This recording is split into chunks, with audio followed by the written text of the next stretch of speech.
Are you someone who tries to drive while distracted by your phone? Someone who props it on the steering wheel or peeks down at it for a glance? Or just scrolls and scrolls?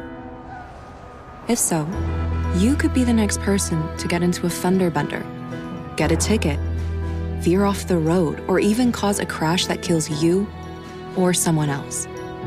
Enough already. Put the phone away or pay. Paid for by NHTSA. Now, back to the interview from a few minutes ago with Barnes, Leslie, and Jimmy. The best of the morning X. 99X. Hey, Lars, can I throw this in? Can you tell these guys, I've heard this and I'd like to know if it's true. Do you actually have a tennis court inside your house? No. Do you have a swimming pool?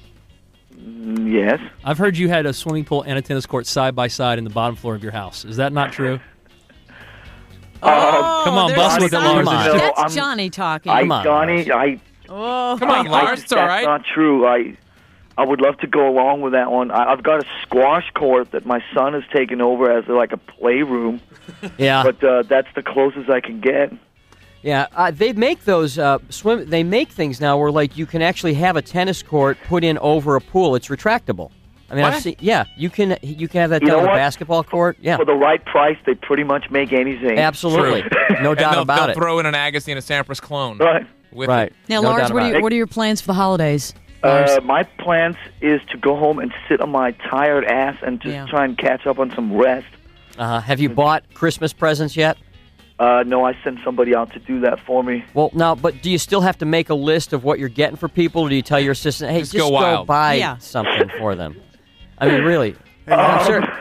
Hey, Lars. No, I pretty much do it myself. Actually, the problem is I don't do it till like the morning of the 24th. Right, go to the pharmacy and pick something up. Right.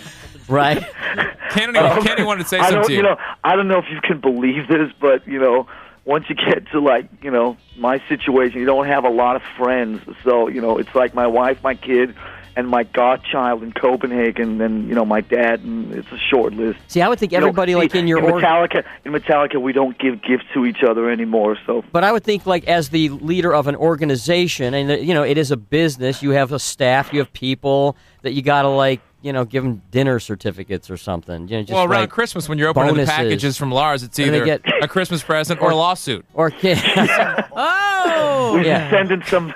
send him some of that Victoria's Secrets Metallica. Yeah, you send... we got. It's like, well, okay, so as part of the settlement, we get all the product back, right? Right. We got like 22,000 pieces of Victoria's Secrets, lip mascara sitting in some warehouse somewhere. In fact, didn't you take a big middle finger, wrap it up, and send it to Sean Fanning?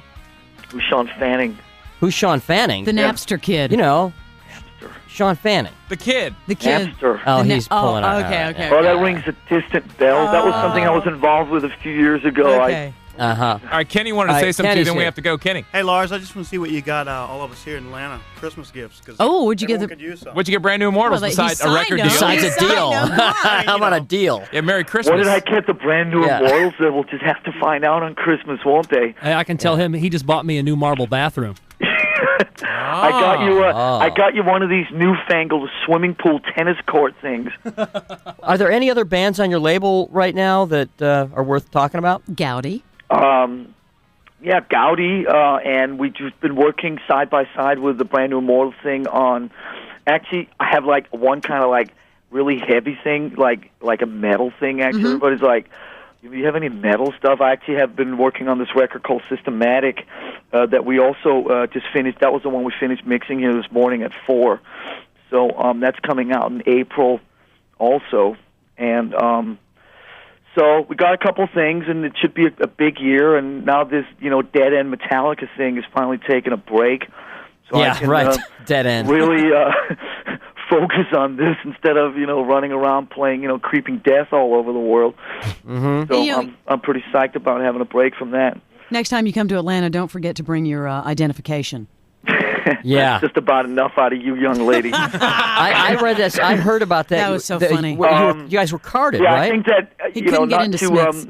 I think that you've already got the story twisted around a little bit, but why don't we just leave that one right there? Okay, we'll leave it right there. Now, you know, Lars and I go back from my days in the Crows. We flew on the Time Warner jet together. That we did. Yeah. London, Moscow. That's huge. Oh, you mean back when times were really tough? Yeah, back when things were sparse. London, Moscow. You guys have such a rough life. We'd love to hear about more. If we couldn't get it, if we couldn't get any closer, now Brand New Immortals and Lars, we both have the same manager. Well, we can't get any closer to each other. I'll tell you what, Johnny has told us some really wild stories about that tour and about like what the European audiences are like if they don't like you or if you're not the band they came to see. They're just terrifying, and I'm sure you've had plenty of years before you guys made it big, where like you were opening for people and they didn't like you and they let you know. Yeah, they can be fairly opinionated over there. Mm-hmm. Again, at the same time, it could also have something to do with the singer not wearing any shoes. that's a shot to Chris Robinson if you didn't pick that. Oh, okay. Right. Okay. Yeah, going on in front of Metallica is tough. It doesn't matter who you are. You're getting pelted with everything you can imagine. Lars is going to play it down. I'm telling you, I stood there, and you get some very odd things thrown at you. Off the forehead. Your man Johnny Colt took I'm not kidding, took a bag of urine on stage. Because, absolutely. Right? And, of course, it's at some huge festival because when Metallica play, 100,000 people show up. Yeah. Right. There's not a shower for 30 miles, and I'm covered in someone else's urine. That's nice. That's beautiful. Lars, thanks for calling in. You know, the problem is that he's actually not lying. I know. Oh, no, I don't sad thing. People are sitting down there in Atlanta going, well, that's kind of funny, and he's exaggerating. No, he's not. No, rough. That's actually the scary part. Lars, thanks for calling in. Go get a nap. Thank you, Lars. Oh, my God. See you, Lars. Happy holidays. Hey, thanks. Okay. Bye-bye. Very cool. We will see you guys soon. All right. Lars Lars from Metallica. The best of the Morning X. 99X. Bravo TV star Lala Kent holds nothing back on the Give Them Lala podcast. It's very a lot. You want the headline. Here is my interview with Vicky Gunvalson. Who did the biggest number on you? I'm not friends with Tamara anymore, which is fine. Do you feel like you guys can repair? No. Stick to what you know. Iconic. Absolutely fantastic. It is like the Super Bowl every episode. Give Them Lala. Unhinged, but also amazing TV. Get ready. Follow and listen on your favorite platform.